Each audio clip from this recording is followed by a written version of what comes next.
What's up and welcome back to the Metalhead Car Show. Every single year we see concept cars that we absolutely lose our minds over, that unfortunately never see the light of day. Sometimes it's a case of they're never meant to go into production, they're always just meant to be a showpiece. In some cases it's just bad timing or bad judgment and we never get it. So today I want to go over 5 concept cars we absolutely should have gotten. Let's get right into it. Starting off with the Pontiac G8 ST. So for those who don't know, the Pontiac G8 ST was a Ute version of the Pontiac G8. Sport Truck was only ever a working title.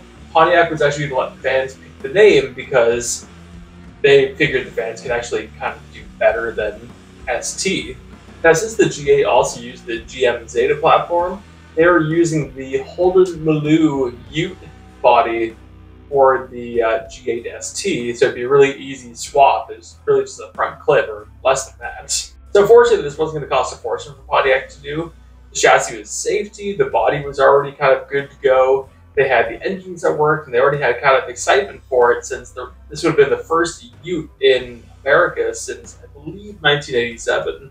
And when they were showing this off, Pontiac was saying it was only going to have the 6.2 liter V8 6-speed manual. Now, realistically, that was going to change a little bit. They were probably going to offer the 3.8 liter V6 in automatic because it sells well.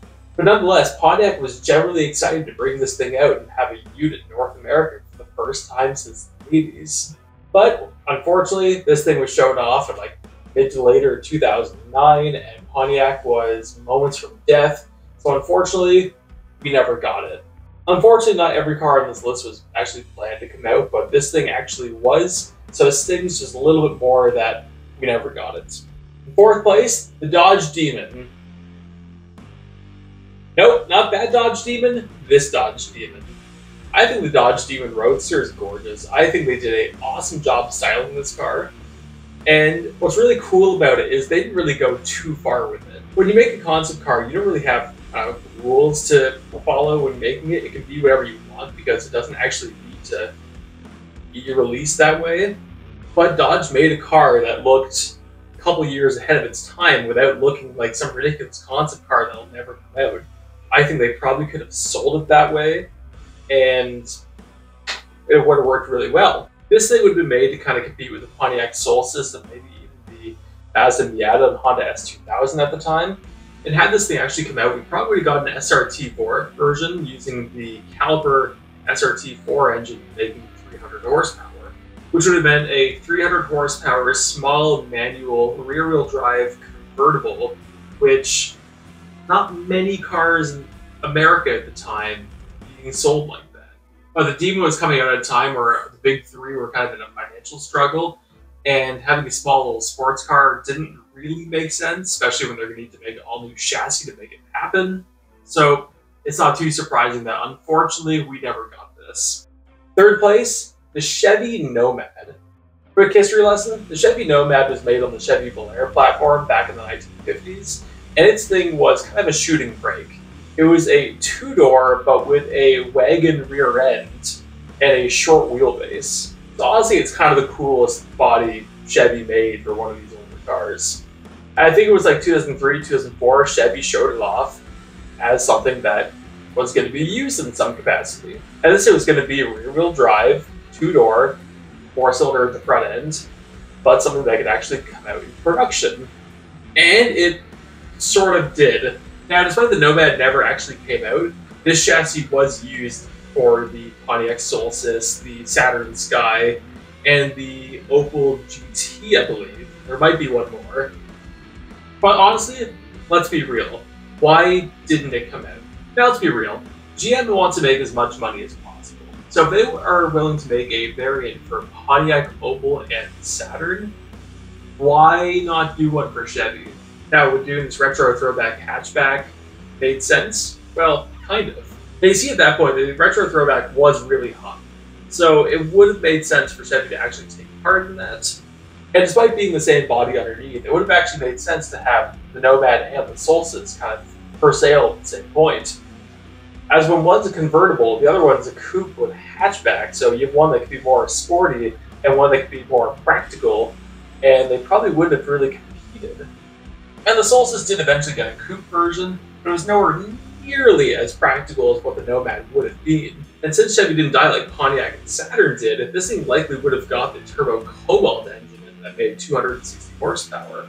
And truly, yes, the Pontiac Solstice GXP Coupe did also get that engine for its very final year, but having it in a full coupe chassis probably would have been pretty cool. So it's definitely the most obscure one on the list, but it's an absolute shame that that one never came out. Now, before we get to second place, I want to know if you can guess the car. It's front engine, V10, rear-wheel drive, it's American, and it has butterfly doors. Let me know in the comments if you got this. Now that you've had a second, the Ford Shelby GR1. That was said with the Nomad. The retro throwback was hot. Ford was big on it. They have Thunderbird. They used the '69 Mustang for the '05 Mustang for styling inspiration. There were starting to be talks to bring the Bronco back. On the Ford GT coming out with a very Ford GT40 styling to it. Ford loved the throwback era.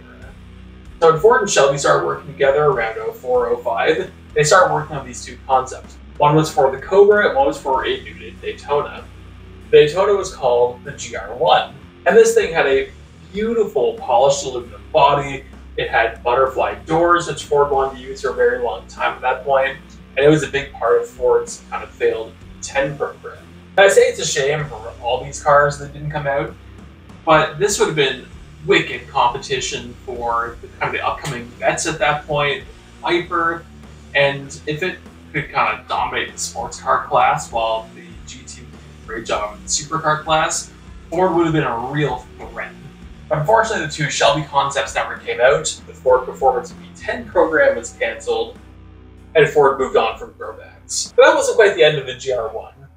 In 2019, Superformance actually said they were going to go make some GR1s with the original body, and they would be using likely supercharged 5-liter V8s at this point, which probably would have made on the verge of 750 horsepower. And they were saying by about 2022 they wanted to have an EV version as well. But at this point it's 2023 and I've yet to see a version of this be sold to anyone, to the general public, so I don't know if it's happening. I don't want to say it's dead, but I don't know if it's happening. And for the last car on the list, the Nissan IDX. I remember when the IDX was showing off, it was showing off alongside the Nissan Delta Wing road car prototype. And absolutely nobody cared about the Delta Wing, and everyone's absolutely glued to the IDX. Because much like the Nomad, this would be a small two-door, retro-styled, really cool rear-wheel drive car that likely would have been affordable. It was themed after the Datsun 510, but made to look very modern. It was using the Juke engines, I believe, and it was just a very stylish car without being too much anywhere. Along with the standard version, they also made a Nismo version of this with a manual transmission. I think it made 215 or 220 horsepower. This thing would have been a seriously really cool car. And again, this would have been made to be, well, affordable and obtainable. But unfortunately, the IDX got the axe, and we never got it. I think Nissan underestimated how much people really wanted something kind of new and wanted rear-wheel drive. As we saw, Subaru was able to sell a barely upgraded BRZ for almost 10 years before giving it a new facelift. And it sold well the whole time. Along with that, the Miata has been selling well ever since it first came out. And the Mustang and Camaro were both getting 4-cylinder versions of drive. There was a market for it. Nissan absolutely dropped the ball.